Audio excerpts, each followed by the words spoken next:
CM ರೇಸ್ನಲ್ಲಿ Reddy ಹೆಸರು. ಕಾಂಗ್ರೆಸ್ ಪಾಳೆಯದಲ್ಲಿ ಅಲ್ಲೋಲ ಕಲ್ಲೋಲ. ನಮಗೆ ಅವರ ಬೇಡ, ಇವರು ಬೇಡ, ನಮಗೆ ರೆಡ್ಡಿ ಬೇಕು. ಸಿಎಂ ಆಗೋದಿದ್ರೆ ರೆಡ್ಡಿ ಅವರೇ ಆಗಬೇಕು, ರೆಡ್ಡಿ ಅವರೇ ಆಗಲಿ. ಇದು ಕಾಂಗ್ರೆಸ್ ಕಟ್ಟಾಳುಗಳು ಹೊಸ ಡಿಮ್ಯಾಂಡ್ ಅನ್ನು ಇಟ್ಟಿದ್ದಾರೆ.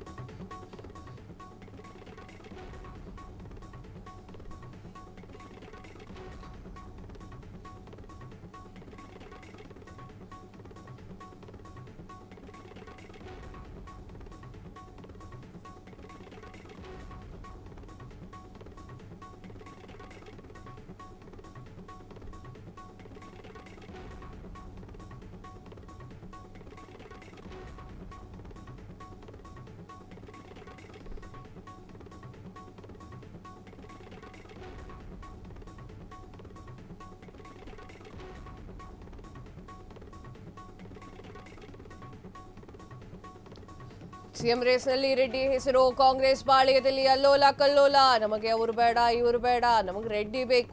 ಸಿಎಂ ಆಗೋದಿದ್ರೆ ರಾಮಲಿಂಗಾರೆಡ್ಡಿ ಅವರೇ ಆಗಲಿ. ಇದು ಕಾಂಗ್ರೆಸ್ ಕಟ್ಟಾಳುಗಳ ಹೊಸ ಡಿಮ್ಯಾಂಡ್. ಸೋಷಿಯಲ್ ಮೀಡಿಯಾದಲ್ಲಿ ಹೊಸ ಅಭಿಯಾನ ಶುರು. ರೆಡ್ಡಿ ಬೆಂಬಲಿಗರಿಂದ ಸಿಎಂ ಕೂಗು. ಹೈಕಮಾಂಡ್ ತಲೆ ನೋವಾಗಿದೆ. ಸಿಎಂ ಬದಲಾವಣೆಯ ಜಟಾಪಟಿ. ಏನಾಯ್ತು? ಮೊನ್ನೆ ರಾಮಲಿಂಗಾರೆಡ್ಡಿ ಅವರು ಒಂದು ಹೇಳಿಕೆಯನ್ನ ಕೊಡ್ತಾರೆ. ಏನು ಹೇಳಿಕೆ ಅಂತಂದ್ರೆ, ನಾನು ಯಾವುದೇ ರೀತಿಯ ಪಕ್ಷದ ಡ್ಯಾಮೇಜ್ ರೀತಿಯಾಗಿ ಯಾವುದೇ ಮಾತಾಡೋದಿಲ್ಲ. ಸಿಎಂ ರೇಸ್ ಏನಿದೆ ಅದನ್ನ ಹೈಕಮಾಂಡ್ ನೋಡ್ಕೊಳ್ಳುತ್ತೆ. ನಮಗೂ ನಿಮಗೂ ಟೆನ್ಷನ್ ಇಲ್ಲ. ಯಾರೂ ಕೂಡ ಪಕ್ಷಕ್ಕೆ ಡ್ಯಾಮೇಜ್ ಆಗುವಂತಹ ಸ್ಟೇಟ್ಮೆಂಟ್ಗಳು ಕೊಡಕೂಡ್ದು. ಆ ರೀತಿಯಾಗಿ ನಾವು ನಡ್ಕೊಳ್ಳಬೇಕು ಅಂತ ಹೇಳಿ ರಾಮಲಿಂಗಾರೆಡ್ಡಿ ಅವರು ನಿನ್ನೆ ಮಾತನಾಡಿದ್ರು. ಆದರೆ ಈಗ ಯಾರೂ ಬೇಡ, ಸಿಎಂ ಸ್ಥಾನಕ್ಕೆ ರಾಮಲಿಂಗಾರೆಡ್ಡಿ ಅವರೇ ಬೇಕು ಅಂತ ಹೇಳಿ ಸಾಕಷ್ಟು ಜನ ಕಾಂಗ್ರೆಸ್ನ ಕಟ್ಟಾಳುಗಳು ಮಾತನಾಡ್ಕೊಳ್ತಾ ಇದ್ದಾರೆ. ಸಿಎಂ ಸಿದ್ದರಾಮಯ್ಯ ಒಂದ್ ಕಡೆ ಕುರ್ಚಿಯನ್ನ ಇಳಿಯಲ್ಲ ಅಂತ ಹೇಳ್ತಾ ಇದ್ರೆ, ಇನ್ನೊಂದ್ ಕಡೆ ಡಿ.ಕೆ. ಶಿವಕುಮಾರ್ ಅವ್ರನ್ನ ಕುರ್ಚಿ ಬಿಡಲ್ಲ ಅಂತ ಹೇಳ್ತಾ ಇದ್ದಾರೆ. ಇದರ ನಡುವೆ ಒಂದು 4-5 ಜನರ ಹೆಸರು ಕೂಡ ಆಗಾಗ ಕೇಳಿ ಬರ್ತಾ ಇದೆ.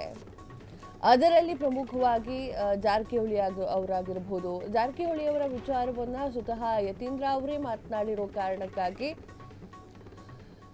ಸೊ ಆ ವಿಚಾರವನ್ನು ಮಾತನಾಡಬೇಕು ಅಂತಂದ್ರೆ ಯತೀಂದ್ರ ಅವರೇ ಮಾತನಾಡಿರುವಂತಹ ವಿಚಾರಕ್ಕಾಗಿ ಸಿದ್ದರಾಮಯ್ಯ ಅವರ ನೆಕ್ಸ್ಟು ಜಾರಕಿಹೊಳಿ ಅವರೇ ಇದ್ದಾರೆ ಅನ್ನುವಂಥ ಮಾತನ್ನು ಆಡೋದು. ಇನ್ನೊಂದು ಕಡೆ ಜಿ ಪರಮೇಶ್ವರ್ ಅವರು ನಮಗೆ ಕೊಟ್ರೆ ನಾವು ಬೇಡ ಅಂತ ಹೇಳಲ್ಲ ಅಂತಂದ್ರು. ಎಚ್ ಸಿ ಮಹದೇವಪ್ಪ ಅವರ ಒಂದಿಷ್ಟು ಬಳಗದವರು ಎಚ್ ಸಿ ಮಹದೇವಪ್ಪ ಮುಂದಿನ ದಲಿತ ಮುಖ್ಯಮಂತ್ರಿ ಅಂತ ಹೇಳಿ ಜಯಕಾರ ಹಾಕಿದ್ರು. ಇದರ ಮಧ್ಯದಲ್ಲಿ ರಾಮಲಿಂಗಾರೆಡ್ಡಿ ಅವರ ಹೆಸರು ಕೂಡ ಕೇಳಿ ಬರ್ತಾ ಇದೆ. ಸೋಷಿಯಲ್ ಮೀಡಿಯಾದಲ್ಲಿ ರಾಮಲಿಂಗಾರೆಡ್ಡಿ ಅವರು ಸಿಎಂ ಆದರೆ ಅವರೇ ಆಗಬೇಕು ಅನ್ನುವಂತಹ ಕೂಗು ಕೇಳಿ ಬರ್ತಾ ಇದೆ. ಹಿರಿಯ ನಾಯಕರು, ಕಾಂಗ್ರೆಸ್ನಲ್ಲಿರುವಂತಹ ಹಿರಿಯ ನಾಯಕರ ಎಲ್ಲಾ ವಿಚಾರಗಳು ಕೂಡ ಸಿಎಂ ಬದಲಾವಣೆಯಲ್ಲಿ ಬರ್ತಾ ಇದೆ. ಈಗ ನಾನು ಕೇಳ್ತಾ ಇದ್ದೀನಿ, ಹೈಕಮಾಂಡ್ ಕಟ್ಟುನಿಟ್ಟಿನ ಕ್ರಮವನ್ನು ಕೈಗೊಳ್ಳುತ್ತೆ ಅಂದ್ರೆ ಹೇಗೆ ಕೈಗೊಳ್ಳಕ್ಕೆ ಸಾಧ್ಯ ಆಗುತ್ತೆ? ಯಾಕೆ ಅಂತಂದ್ರೆ ಎಲ್ಲವೂ ಕೂಡ ಈ ರೀತಿಯ ಗೊಂದಲಮಯವಾಗಿದ್ರೆ, ಎಲ್ಲರೂ ಕೂಡ ಇದರ ಬಗ್ಗೆ ಮಾತನಾಡ್ತಾ ಇದ್ರೆ ಹೈಕಮಾಂಡ್ ಏನು ಅಂತ ಮಾಡ್ಲಿಕ್ಕಾಗತ್ತೆ? ಎಸ್, ಇದೇ ಈಗ ಪ್ರಶ್ನೆಯಾಗಿದೆ. ಕ್ಷಣ ಕ್ಷಣದ ಸುದ್ದಿಗಳಿಗಾಗಿ ಫ್ರೀಡಂ ಟಿವಿ ಸಬ್ಸ್ಕ್ರೈಬ್ ಮಾಡಿ, ಲೈಕ್ ಮಾಡಿ ಹಾಗೂ ಫಾಲೋ ಮಾಡಿ. ಹೊಸ ಸುದ್ದಿಗಳ ನೋಟಿಫಿಕೇಶನ್ಗಾಗಿ ಬೆಲ್ ಐಕಾನ್ ಮೇಲೆ ಕ್ಲಿಕ್ ಮಾಡಿ.